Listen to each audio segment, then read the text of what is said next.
अस्सलाम वालेकुम, welcome to our channel नॉबलिस्तान। और कैसे हैं आप सब लोग। आज मैं बहुत खुश हूँ और एक्साइटेड भी हूँ। आज मैं फिर से आपके पास ल्यूसीफर की एपिसोड नंबर 5 लेकर आई हूँ। और प्लीज़ उससे पहले चैनल को लाइक कीजिएगा, सब्सक्राइब कीजिएगा और रिव्यूज़ देना मत भूलिएगा।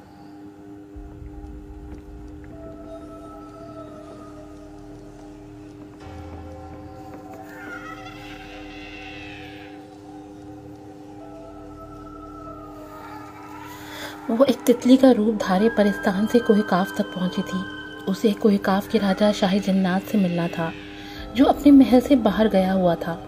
डेफनी के शाही जन्नात के महल पहुंचने की खबर कानो कान किसी को न हुई थी। महल के गार्ड्स तक इस बात से बेखबर थे कि डेफनी महल के अंदर पहुंच चुकी है। वो अपने आने की खबर से हर किसी को बेखबर रखना चाहती थी। डेफनी को उसकी जासूस परियों ने बता रखा था कि शाहिद जन्नात की बीवी सारिसा रानी तितलियों की बहुत शौकीन है और उसने बहुत खूबसूरत तितलियां पाल रखी हैं। इसी चीज़ का फ़ायदा उठाते हुए वो तितली बनकर यहाँ आ गई थी। अगर मुझे पता होता कि तुम्हें तितली बनने का इतना शौक है तो मैं तुम्हें कब की तितली बनाकर अपने पास रख लेती थी डेफनी। सारिसा हंसते हुए मुखातिब हुई थी। सारिसा रानी, तुम लोगों को फरिस्तान के वासियों को भी जीने का हक देना होगा और इस शरीर ल्यूसीफर को बाज रखना होगा। हाँ डेफिने, इस शरीर जिन को सिर्फ तुम काबू कर सकती हो, अपने इस हुस्न से जिसके चर्चे कोहिकाफ की हर गली में ज़बान ज़द आम है। वो डेफिने के चेहरे पर अपना नाखून आहिस्तगी से फेंकते हुए बोली थी। इस सब में मेरा कोई कसूर नहीं।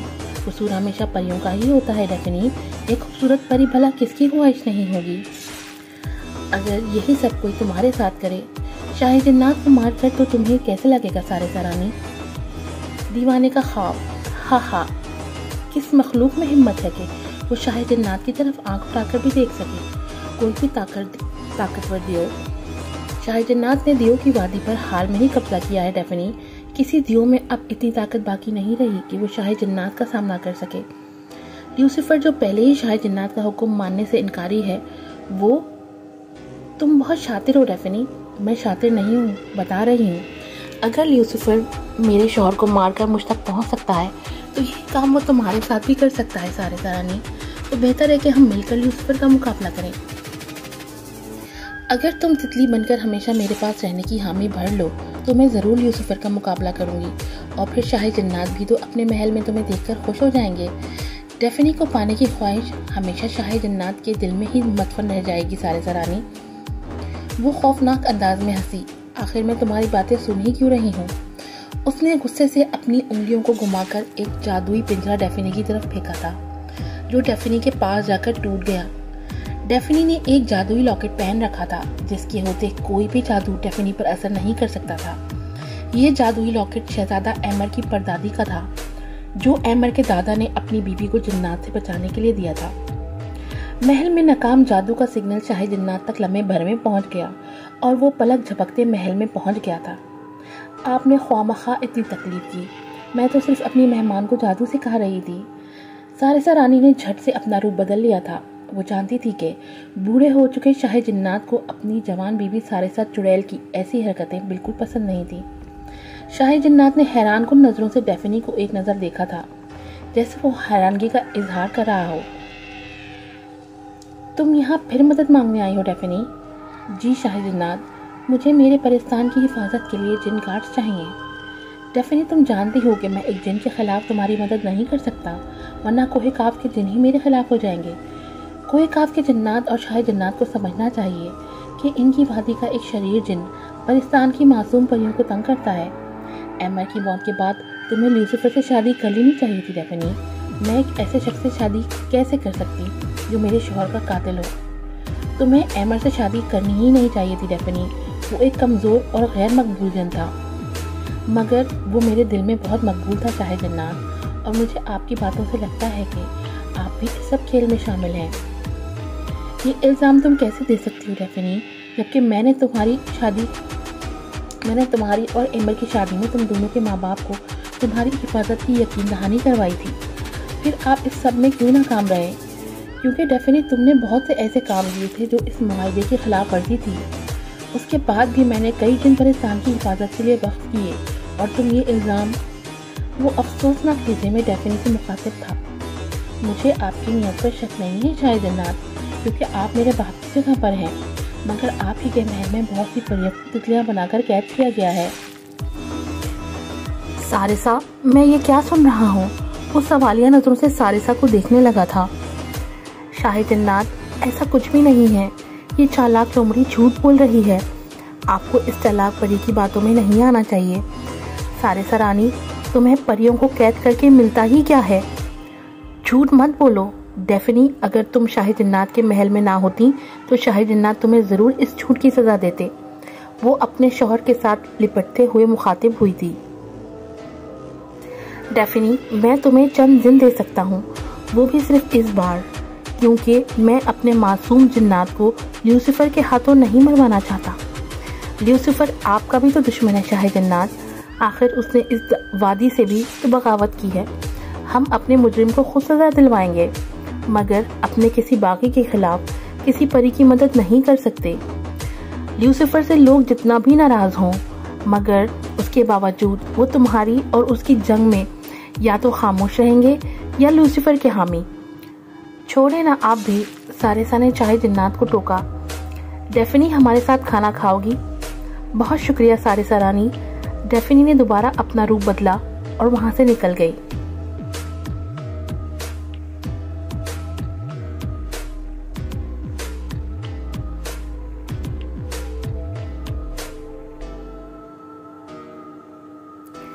सुनसान जंगल के बीचों बीच बनी एक छोटी सी गुजरगाह पर वो डरी सहमी सी बैठी हुई थी। बादल के गरजने और बिजली के चमकने के साथ होने वाली तेज बारिश ने उसके डर और खौफ में कई गुना इजाफा कर दिया था। उसके कपड़ों पर लगी ताज़ा गीली मिट्टी इस बात की तरफ इशारा था कि वो इस सुनसान रास्ते पर भागने की वजह से कई बार फिसलकर ज़मीन पर गिरी थी। वो मुज़ाहिमत करने की बजाय अब साकिन होकर ज़मीन पर बैठी थी, क्योंकि वो जान चुकी थी कि भागने का कोई फ़ायदा नहीं। वो तमाम वाक़यात जो वो भूल चुकी थी किसी फिल्म की तरह उसकी आंखों के सामने चलने लगे थे। उस रात से लेकर अब तक हर लम्हा उसे याद आ रहा था। वो खौफ और बारिश से कपकपाने लगी थी। बहुत शौक है तुम्हें मर्दों के करीब जाने का, एक खौफनाक आवाज़ उसके कानों से टकराई थी। जिम्मल ने उससे ज़्यादा खौफनाक आवाज़ पहले कभी नहीं सुनी थी। वो जानती थी कि उसे उसके कमरे से उठाकर यहाँ तक कौन लाया है। नहीं नहीं नहीं, आज तुम्हारा ये नशा भी उतर जाएगा। उसके सामने अचानक से एक शख्स नमूदार हुआ था, जिसने आते ही हाथ के इशारे से जिम्मल को हवा में मुअल्लक कर दिया था। फासिर, तुम ऐसा नहीं कर सकते, वो हम दोस्त हैं। वो हकलाते हुए जुमला मुकम्मल कर पाई थी। जिस तरह तुम इंसान फितरत से मजबूर होते हो, वैसे ही मैं भी फितरत से मजबूर हूँ। मेरी फितरत में किसी इंसान से दोस्ती शामिल नहीं। तुम्हें याद है कि मैंने तुम्हें पहली रात कहा था कि मैं फ़कत उसी सूरत सरदार को जिंदा करूँगा अगर तुम मेरी हर बात मानोगी। मैं हर बात मानती हूँ, मानूंगी फासिल, प्लीज़ मुझे माफ़ कर दो। ये सिर्फ तुम्हारा खौफ है, वरना जिस तरह तुम उसके पास आने पर। फासिल, नहीं नहीं, ऐसा कुछ नहीं है। बकवास बंद करो अपनी फजूल लड़की।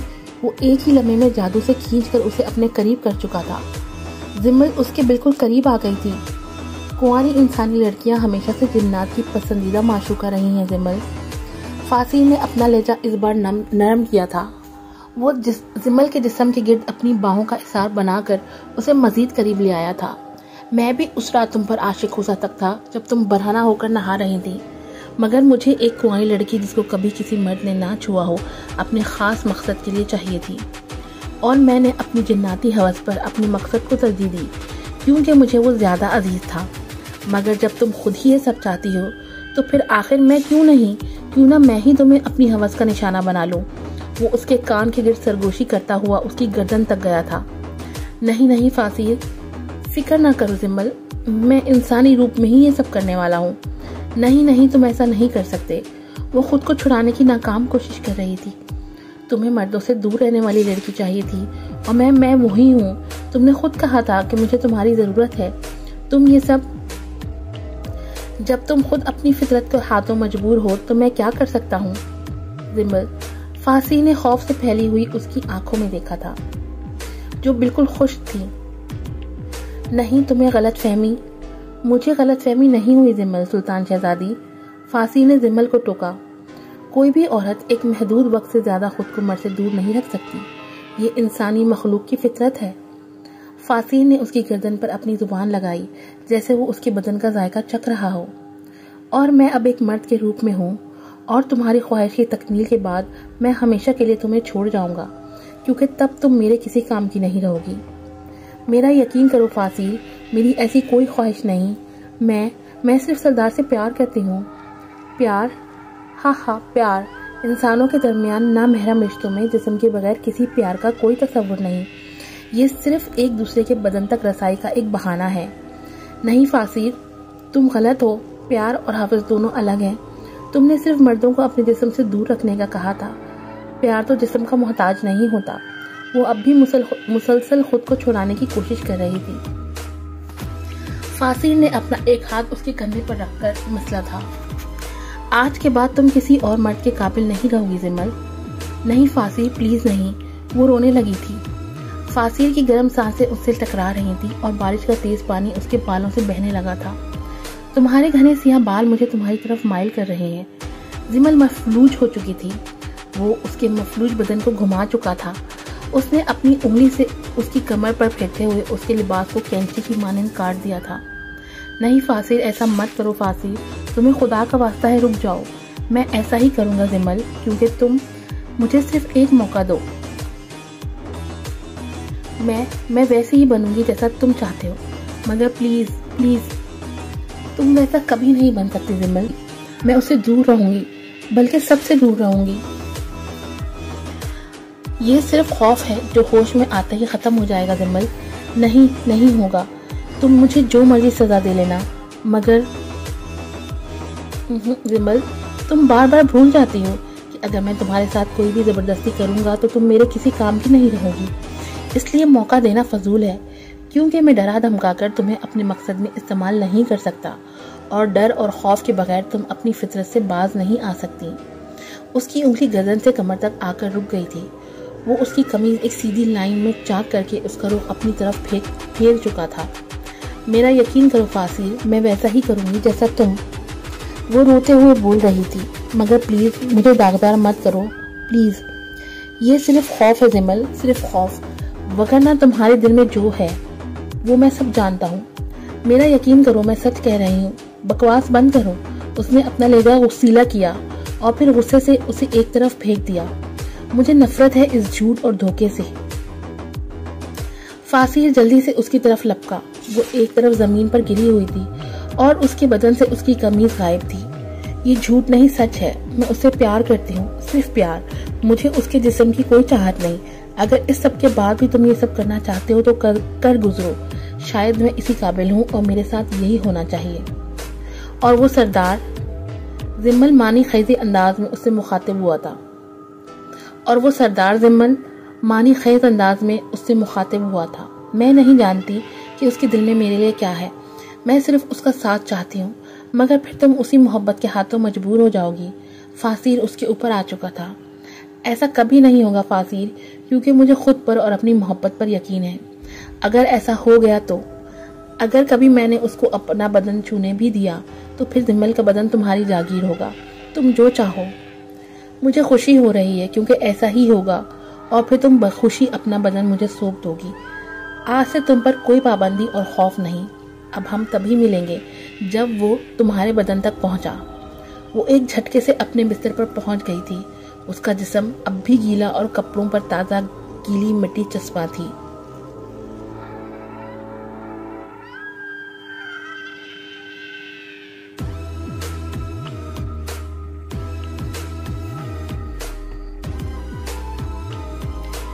तुम दोनों मुझे यहाँ रखने की गलती मत करना। मैं बहुत बुरी लड़की हूँ। नौशापुर एतमाद अंदाज में मीकाल और वजीहा से मुखातिब थी। वो पिछली सारी रात घर से बाहर थी और उसे वो सब भूल चुका था जो लूसीफर ने उसके साथ किया था। तुम जानती हो तुम्हारी मामा तुम्हारी वजह से कितनी परेशान है। हाँ, वो बहुत ज़्यादा परेशान है और मैं उसे मज़ीद परेशान करूँगी। वजीहा की आंखें हैरानगी से थोड़ी फैल गई थीं। वो मामा है तुम्हारी नौशा, उसने अपनी बात पर जोर देते हुए कहा था। नौशा का रवैया उसे खासा अजीब लग रहा था। इन्फॉर्मेशन का शुक्रिया आंटी। देखो बेटा, तुम्हारी मामा तुम्हें यहाँ रखना चाहती हैं ताकि तुम कुछ सुधर जाओ। मीकाल ने नौशा को समझाने की कोशिश की थी, हालांकि वो इस हक में बिल्कुल नहीं था कि नौशा उसके कॉलेज में रुके। अगर आप दोनों को लगता है कि आप दोनों मुझे इस जेल में सुधार सकते हो तो कोशिश कर लो। अगर बाकी लड़कियां भी खराब हो गई तो मुझे मत कहिएगा।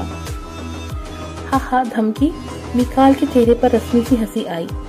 क्या करोगी तुम? शायद उस झूठी औरत रादिया ने नहीं बताया होगा कि मैं आइस लेती हूँ। और बताओ क्या करती हो? मीकाल मानीखेज अंदाज में उसकी तरफ देखने लगा था। वो सब जो एक खराब लड़की को करना चाहिए। ठीक है, हमें इस सब से मसला नहीं होगा, मगर तुम्हें अब यहाँ ही रहना होगा। वो दोनों कमरा बंद करके बाहर निकल गए थे। पता नहीं तुम क्यों नहीं अपनी दोस्त को मना करती कि वो अपनी बेटी को यहाँ से ले जाए। मीकाल, आप समझते क्यों नहीं है? मैं कैसे उसको इनकार करूँ? आखिर उस बेचारी का कोई आगे पीछे है भी तो नहीं। वजीहा, ये लड़की यहाँ बहुत मसला करेगी। तुमने उसका एटीट्यूड देखा?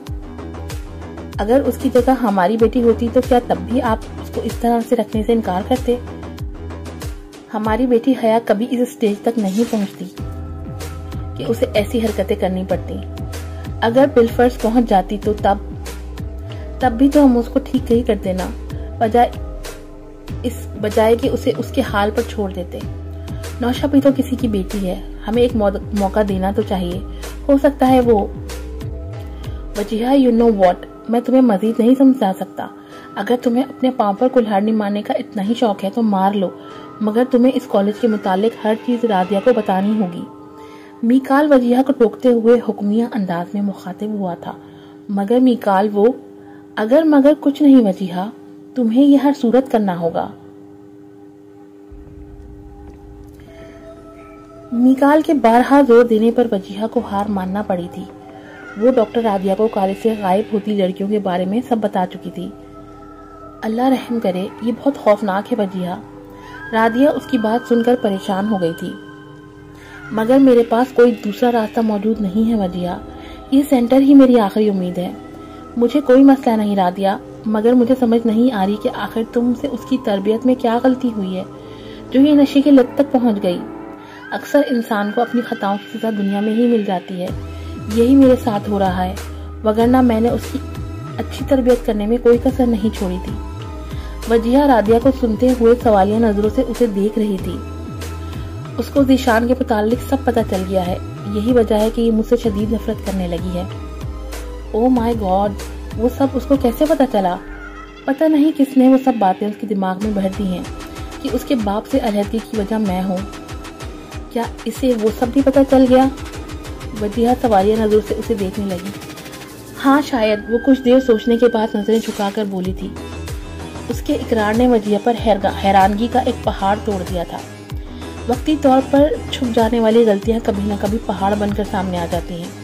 तुम फिक्र ना करो रादिया, मैं पूरी कोशिश करूंगी कि वो वापस नॉर्मल जिंदगी की तरफ लौट आए।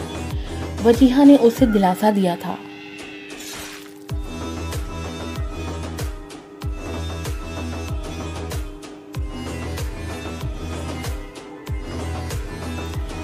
जिम्मल मीकाल के साथ गाड़ी में कॉलेज पहुंची थी। उसके चेहरे पे आज काफी रौनक थी। फासिल ने उस पर लगाई तमाम पाबंदियां खत्म करके उसको इस स्टेप पर छोड़ दिया था कि वो इंसानी मोहब्बत को सच्चा साबित करके दिखाएगी। फासिल जाते हुए उसको बहुत सी खुद एतमादी और बोलने की सलाहियत भी दे गया था ताकि वो उसे खुद की बात सच कर दिखाने का पूरा मौका दे। सब ठीक है ना शहजादी? तहरूबा हैरान कुन नजरों से उसे देखते हुए बोली। वो वजीहा के साथ अभी ऑफिस से बाहर आई थी। वेलकम मैडम, आप यहाँ तशरीफ ले आए। शुक्रिया भाभी। उसका मुस्कुराते हुए जवाब वजीहा को बिल्कुल नागवार गुजरा था। इंसान को अपने आप को शर्म कर लेनी चाहिए। क्यों तहरूबा, मैंने सही कहा ना? जी जी मैम। यार तुम क्यों नहीं इसे समझाती कि ये थोड़ा एक्टिव हो जाए? मैं समझाती हूँ मैम, बस ये थोड़ी सुस्त है। थोड़ी सुस्त? वाकई तहरूबा? वो सवालिया नजरों से उसे देखने लगी थी।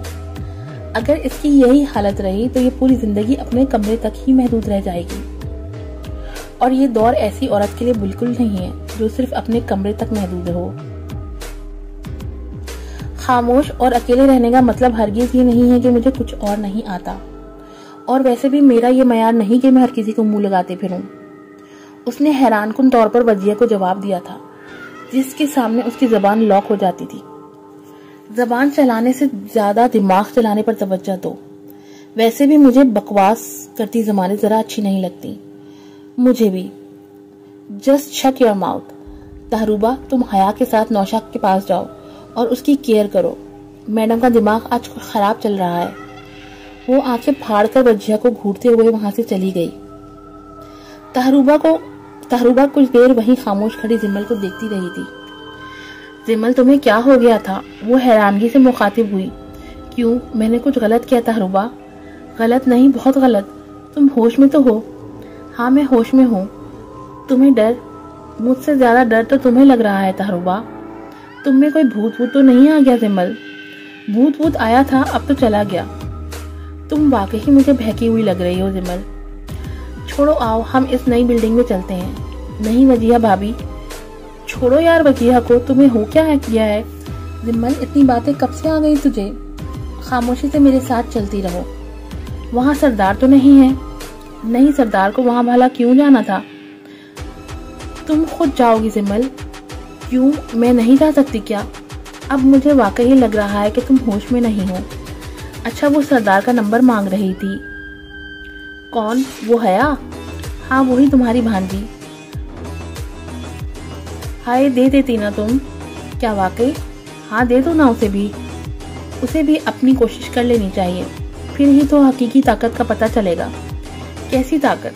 मोहब्बत की ताकत। बहन रुक जाओ, तुम क्या बोल रही हो और किधर जा रही हो? मुझे कुछ समझ नहीं आ रहा। तुम्हें समझ आएगा भी नहीं। कल तक तुम उसके लिए इतनी टेंशन में थी और आज खुद बोल रही हो कि मैं उसका नंबर हया को दे दूं। हाँ तो वो आंखें छोटी करते हुए तहरुबा से मुखातिब हुई थी। जिस तरह फासी ने उसे अपनी मोहब्बत आजमाने के लिए मुकम्मल आज़ादी दी हुई थी, उसी तरह वो भी अपनी मोहब्बत को हर लिहाज से आजमाना चाहती थी। वो दोनों चलते हुए एक कमरे तक जाकर रुकी थी। ये वही कमरा था जहाँ जिमल ने पहले लड़कियों के कपड़े देखे थे, मगर अब वहाँ ऐसा कुछ भी नहीं था।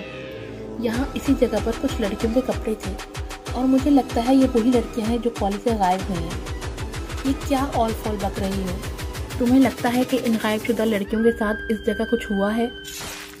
मुझे लगता नहीं, यकीन है तहरुबा। चलो यहाँ से चलें, हमें उन सुनसान बिल्डिंग में नहीं रुकना चाहिए। नहीं, यहाँ ज़रूर कोई और सुराग भी होगा। वो तहरुबा के मना करने के बावजूद एक के बाद दूसरे कमरे में घुसती चली जा रही थी कि अचानक एक जोरदार मर्दाना आवाज़ उसे सुनाई दी। जिमल, तुम यहाँ क्या कर रही हो? मिकाल सुल्तान का लहजा काफ़ी सख्त था। तुम सबको मना किया था ना कि यहाँ कुछ गलत हो रहा है, इस तरफ मत आओ।